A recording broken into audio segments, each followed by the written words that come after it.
అందరికీ నమస్కారం. గుమ్మడికాయ తినటం వల్ల మన శరీరానికి ఎన్నో రకాల విటమిన్స్, మినరల్స్ మరియు యాంటీ ఆక్సిడెంట్స్ అందుతాయి. దీనిలో విటమిన్ ఏ, సి సమృద్ధిగా ఉంటాయి. ఇది బరువు తగ్గడానికి కూడా పనికొస్తుంది. ఇన్ని ఆరోగ్య ప్రయోజనాలు ఉన్న ఈ గుమ్మడికాయతో మనం ఈరోజు హల్వా చేసుకుందాం. గుమ్మడికాయ హల్వా కోసం మనకు 500 గ్రాములు గుమ్మడికాయ తురుము కావాలి, 200 గ్రాములు చక్కెర కావాలి, 80 గ్రాములు పచ్చి కొబ్బరి, ఒక పెద్ద గ్లాసు కొబ్బరి పాలు, కొద్దిగా జీడిపప్పు, బాదం పప్పు, 100 గ్రాములు ఖోయా కూడా కావాలి.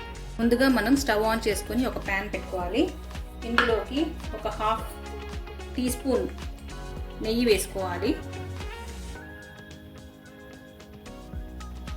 నెయ్యి కాగాక ఇందులోకి బాదం పప్పు అలాగే జీడిపప్పు వేసి వేయించుకోవాలి. కాస్త దూరగా వేగితే దీన్ని ఒక ప్లేట్లోకి తీసుకొని ఉంచుకుందాము. ఇప్పుడు ఇదే ప్యాన్లోకి ఇంకో 1/2 టీ స్పూన్ నెయ్యి వేసుకోవాలి. దీంట్లో పచ్చి కొబ్బరి వేసుకొని కాస్త వేపుకోవాలి. ఈ పచ్చి కొబ్బరి బదులు మనం ఎండు కొబ్బరి కూడా తీసుకోవచ్చు.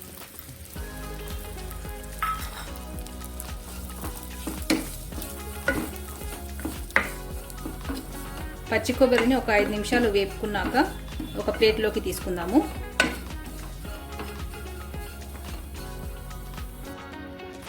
ఇప్పుడు ఇదే ప్యాన్లోకి మనము 2 టీ స్పూన్ల నెయ్యి వేసుకోవాలి.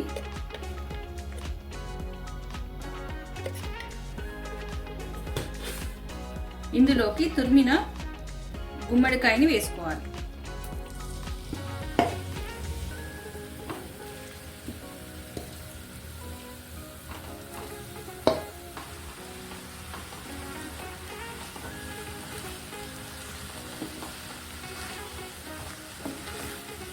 ఇది బాగా కలుపుకుంటూ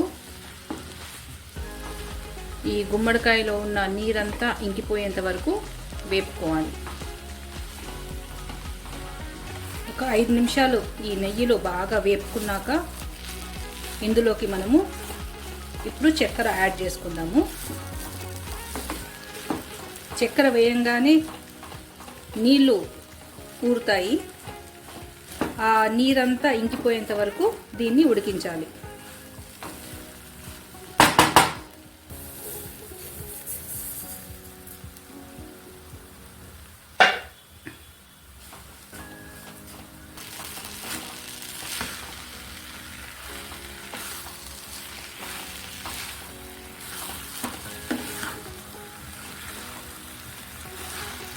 నిమిషాలు మూత పెట్టేసి ఉడికిద్దాం.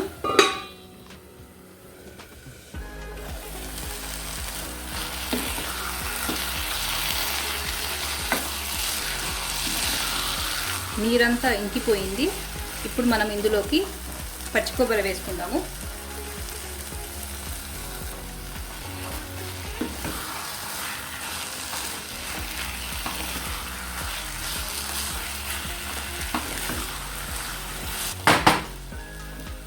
ఇప్పుడు ఇందులోకి కొబ్బరి పాలని కూడా వేసుకొని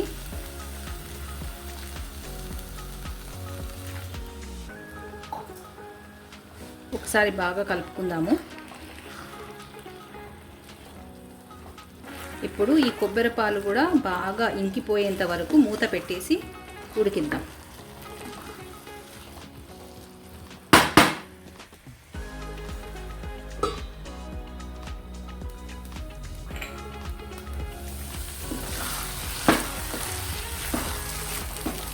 కొబ్బరి పాలు కూడా ఇంకిపోయాయి. ఇప్పుడు మనం దీంట్లో ఖోయా వేసుకుందాము.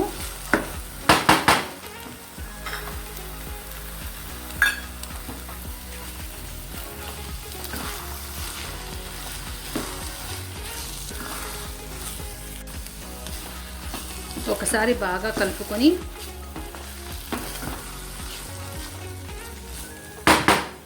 ఇందులోకి వేయించి ఉంచుకున్న బాదం పప్పు, జీడిపప్పు వేసుకుందాం.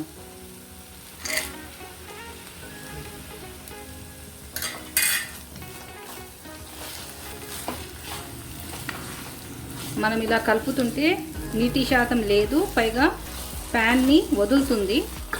ఇలా ఈ గుమ్మడికాయ హల్వా రెడీ అయిపోయింది. ఇప్పుడు మనము స్టవ్ ఆఫ్ చేసి సర్వ్ చేసుకుందాం. గుమ్మడికాయ హల్వా రెడీ అయిపోయిందండి. మీరు ఇంట్లో తప్పక ట్రై చేసి చూడండి. వీడియో నచ్చినట్లయితే please like, share and subscribe. Thank you.